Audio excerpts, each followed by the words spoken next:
Name change ఎలా చేయాలనేది ఈ వీడియోలో చూద్దాము. ఫస్ట్ రిలేషన్షిప్ లోకి వెళ్ళండి. రిలేషన్షిప్ లోకి వెళ్ళాక సెర్చ్ కొట్టండి. సెర్చ్ కొట్టేసి మీ ఇక్కడ కన్జ్యూమర్ నెంబర్ కొట్టండి. కన్జ్యూమర్ నెంబర్ కొట్టాక ఇక్కడ లాస్ట్ నేమ్ ఉంది కదండి, లాస్ట్ నేమ్ మీద టిక్ చేయండి. లాస్ట్ నేమ్ మీద టిక్ చేశాక ఫస్ట్ వీళ్ళ ఫ్యామిలీ మెంబర్స్ ఎంతమంది ఉన్నారు, దీంట్లో ఎంతమంది యాడ్ అయింది. వాళ్ళ ఇప్పుడు ఇద్దరైతే ఉన్నారండి. ఇద్దరంటే వాళ్ళ ఇప్పుడు భార్య చనిపోతే భర్త పేరు మీదకి అనేది చేంజ్ చేయడానికి ఉంటుంది. లేదు ఇంకా వాళ్ళ ఇంకా ఫ్యామిలీ మెంబర్స్ ఇంకెవరన్నా ఉండేది ఉంటే, ఒక్కొక్కరికి ముగ్గురు నలుగురు అలా ఉంటారు. వాళ్ళు ఎవరైనా ఉండేది ఉంటే వాళ్ళ దాంట్లో ఎవరికో ఒకరికి మనం ఉజ్వల కనెక్షన్ అయితే నేమ్ చేంజ్ చేయడానికి వస్తుందండి. ఇప్పుడు మనకి ఈ ఇద్దరే ఉన్నారు కాబట్టి ఇందులో వైఫ్ చనిపోతే హస్బెండ్ పేరు మీదకి అనేది నేమ్ చేంజ్ చేయడానికి వస్తుంది. ఒకవేళ ఇందులో సింగిల్ ఉమెన్ అయ్యేది ఉంటే వాళ్ళ ఫ్యామిలీ మెంబర్ సర్టిఫికేట్ కానీ ఇంకేదన్నా వాళ్ళ ఫ్యామిలీస్ ఎవరైనా ఉండేది ఉంటే వాళ్ళని ఇక్కడ మాడిఫై హౌస్ హోల్డ్ మాడిఫికేషన్లోకి వెళ్ళేసి వాళ్ళ నేమ్ అనేది ఇంకొకరిది అటాచ్ చేసేసి మనం వాళ్ళ పేరు మీద కూడా మనం నేమ్ చేంజ్ చేయడానికి అయితే వస్తుంది. ఇప్పుడైతే మనం సింగిల్ ఉమెన్ అనేది కాదు, ఇప్పుడు ఇదైతే చూద్దాము. ఇది నేమ్ చేంజ్ ఎలా చేయాలి, దీని ప్రాసెస్ ఎలా ఉంటుంది అనేది ఈ వీడియోలో చూద్దాం. ఇప్పుడు మనం ఫస్ట్ రిలేషన్షిప్ లోకి వెళ్ళండి. ఇప్పుడు రిలేషన్షిప్ నెంబర్ కొట్టండి, మన కన్జ్యూమర్ ఐడి. కన్జ్యూమర్ నెంబర్ కొట్టాక ఇప్పుడు ఎల్పిజి ఐడి మీద సెలెక్ట్ చేయండి. ఎల్పిజి ఐడి మీద సెలెక్ట్ చేశాక ఇక్కడ డాక్యుమెంట్స్ ఉన్నదండి, డాక్యుమెంట్స్లోకి వెళ్ళండి. డాక్యుమెంట్స్లోకి వెళ్ళేసి ప్లస్ తీసుకోండి. మనం ప్లస్ తీసుకుంటే దీంట్లో ప్లస్ తీసుకొని ఎస్వి టీవీ తీసుకోండి. ఆర్డర్ టైప్లో సబ్ ఆర్డర్ టైప్లో వచ్చేసి నేమ్ చేంజ్ ఉజ్వల తీసుకోండి. నేమ్ చేంజ్ ఉజ్వల తీసుకున్నాక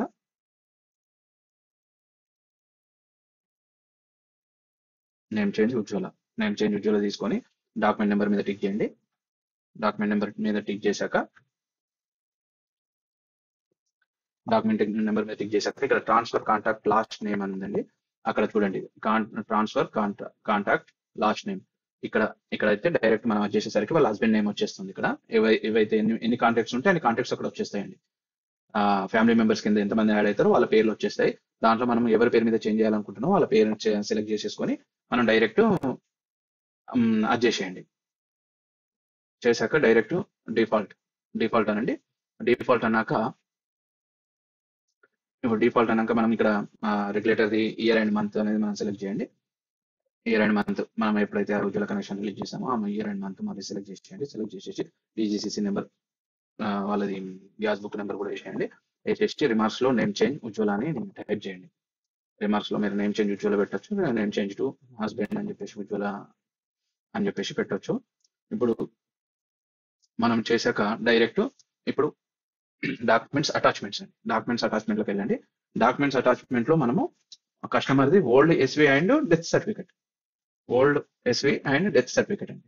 డెత్ సర్టిఫికెట్ ఇప్పుడు ఫ్యామిలీ మెంబర్ కాబట్టి ఆల్రెడీ ఉన్నది కాబట్టి మనం ఓల్డ్ డాక్యుమెంట్ అనేది compulsory old SV document and death certificate అనేది దీంట్లో అటాచ్మెంట్ చేయాలి. డెత్ సర్టిఫికెట్ తీసుకోండి, డెత్ సర్టిఫికెట్ అటాచ్ చేసేయండి. డెత్ సర్టిఫికెట్ అటాచ్ చేశాక అటాచ్ నెంబర్ మీరు మీ ఇష్టం ఏదైనా ఇవ్వచ్చు. ఆ డెత్ సర్టిఫికేట్ రెఫరెన్స్ నెంబర్ కూడా ఇవ్వచ్చు. నేను రెఫరెన్స్ నెంబర్ ఆ డెత్ సర్టిఫికేట్ కి సంబంధించిన రెఫరెన్స్ నెంబర్ అనేది నేను దీంట్లో ఎంట్రీ చేస్తున్నాను.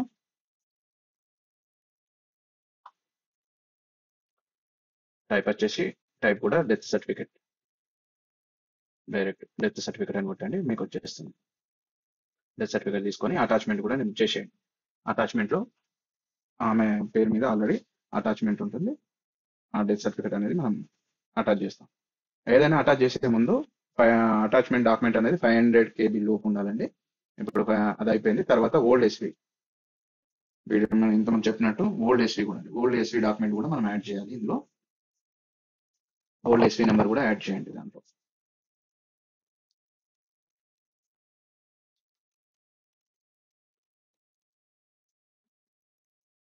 ఓల్డ్ ఎస్వి డాక్యుమెంట్ కూడా మనం యాడ్ చేసుకున్నాం అనుకోండి, ఓల్డ్ ఎస్వి కూడా మనకు అటాచ్మెంట్ అయిపోతుంది. ఇప్పుడు దీన్ని కూడా మనం అటాచ్ చేసేద్దాము. ఓల్డ్ ఎస్వి కూడా మనం యాడ్ చేసేద్దాము. ఇప్పుడు ఓల్డ్ ఎస్వి కూడా నేను కాపీ అటాచ్ చేసేస్తున్నాను. ఇది 500 KB బిలోది మనం అప్లోడ్ అయిపోయింది. ఇప్పుడు నెక్స్ట్ కాంటాక్ట్ ఐడెంటిటీస్ అండి. మనకి ఇక్కడ కేవైసీ లెవెల్ అక్కడ కనబడతలేదు చూడండి. పేరు మీద వాయిదా అక్కడ పేరు కింద మనకు కేవైసీ లెవెల్ అనేది రాలేదు కాబట్టి మన కేవైసీ లెవెల్ రావాలి అని అంటే కాంటాక్ట్ ఐడెంటిటీస్ లో పోయి ఆ ఏహెచ్టిఎల్ అంటే దీనికి ఏహెచ్టిఎల్ నెంబర్ ఉందండి. అక్కడ మనం రేషన్ కార్డు కూడా మనం అప్లోడ్ చేయొచ్చు వాళ్ళది డాక్యుమెంట్. వాళ్ళది మనం కస్టమర్ రేషన్ కార్డు మనం అటాచ్ చేయాలి. మనకు రేషన్ కార్డు ఉంటుంది, కొంతమందికి ఏహెచ్టిఎల్ రేషన్ కార్డు అనేది అప్లోడ్ చేసేయండి ఐడెంటిటీస్ లో. తర్వాత పిఓఐ ఆధార్ కార్డు కూడా మనము డైరెక్ట్ ఈయనది అటాచ్ చేసేయాలి. ఎవరిదైతే హస్బెండ్ ఉన్నదో మళ్ళీ ఆధార్ కార్డ్ అనేది ఆయన అటాచ్ చేసేయండి. ఎవరిదైతే మనం పేరు మీద చేంజ్ చేస్తున్నామో అతని ఆధార్ కార్డ్ అప్లోడ్ చేశాక నెక్స్ట్ పేమెంట్ ప్రొఫైల్ అండి. పక్కపండి పేమెంట్ ప్రొఫైల్ ఉంది కదా, పేమెంట్ ప్రొఫైల్లో కూడా మనము బ్యాంక్ డీటెయిల్స్ అనేది ఎవరి పేరు మీద అయితే చేస్తున్నామో ఆయన పేరు మీద మనం బ్యాంక్ డీటెయిల్స్ అనేది అప్లోడ్ చేసేయాలి. ఇక్కడ bank details and IFSC code కొట్టండి. నెక్స్ట్ నేమ్, కస్టమర్ నేమ్, తర్వాత బ్యాంక్ అకౌంట్ నెంబరు, తర్వాత బ్యాంక్ అకౌంట్ నెంబరు కొట్టేసి మళ్ళీ కాంటాక్ట్స్ మన ఐడెంటిటీస్లోకి వెళ్ళండి.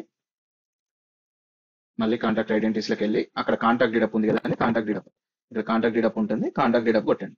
కాంటాక్ట్ డీడప్ కొట్టడంతో మనకు కేవైసీ లెవెల్ అనేది మనకు వస్తుందండి. ఇక్కడ కాంటాక్ట్ డీడప్ ఇంతకుముందు అయితే మనం కేవైసీ అనేది కాంటాక్ట్ లో కొట్టేది, బట్ ఇక్కడ ఉజ్వల కేవైసీకి మాత్రం ఇక్కడ కొట్టాల్సి వస్తుంది. అక్కడ లెవెల్ కేవైసీ లెవెల్ మాత్రం 6.2 వచ్చిందండి. ఇప్పుడు 6.2 అనేది మనం కేవైసీ లెవెల్ ఇక్కడ చూస్తున్నాం కదా, ఈ వచ్చాక డైరెక్ట్ మనం ఇప్పుడు సబ్మిట్ కొట్టచ్చండి. ఇప్పుడు సబ్మిట్ కొట్టండి. సబ్మిట్ కొట్టేసి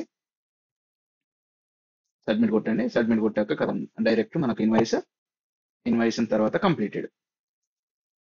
ఇన్వాయిస్ కంప్లీట్ అయినాక కొత్త రిలీజ్ అనేది ఇప్పుడు ఇన్వాయిస్ కంప్లీట్ చేసేద్దాము.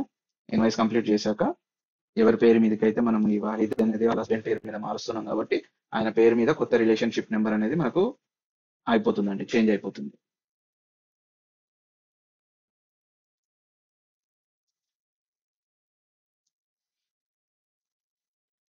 కొంచెం ఆల్రెడీ క్రియేట్ అయిపోయింది. ఇక్కడ మళ్ళీ డిఫాల్ట్ చేసేసుకోండి. డిఫాల్ట్ చేసేసుకొని ఇక్కడ మళ్ళీ regulator month same to same మనం ఇంతకుముందు మనం చేంజ్ ఎలా చేస్తామో అదే విధంగా సేమ్ టు సేమ్ ఇక్కడ నుంచి ప్రాసెస్ సేమ్ ఉంటుందండి. మనం డైరెక్ట్ ఇలానే డైరెక్ట్ అది చేసేసి ఇక్కడ చూడండి కొత్త రిలేషన్షిప్ నెంబర్ వచ్చేసింది, ఐడి కూడా వచ్చేసింది. ఇక్కడ మనం డైరెక్ట్ మళ్ళీ సబ్మిట్ ఇన్వాయిస్ కంప్లీట్ అండి. కంప్లీట్ అనడంతో మళ్ళీ కొత్త రిలేషన్షిప్ కొత్త ఎస్వి అనేది నేమ్ చేంజ్ డాక్యుమెంట్ అనేది మనం ప్రింట్ తీసుకోవచ్చు. ఇలా మనం ఉజ్వల కనెక్షన్ నేమ్ చేంజ్ అయితే మనం చేయొచ్చు అండి. ఇక్కడ కంప్లీట్ అయిందండి. ఇక్కడ చూడండి, మీరు చూడొచ్చు ఇక్కడ కంప్లీట్ అయిపోయింది. ఇది మనం డైరెక్ట్ ప్రింట్ తీసేసుకుంటే సరిపోతుంది.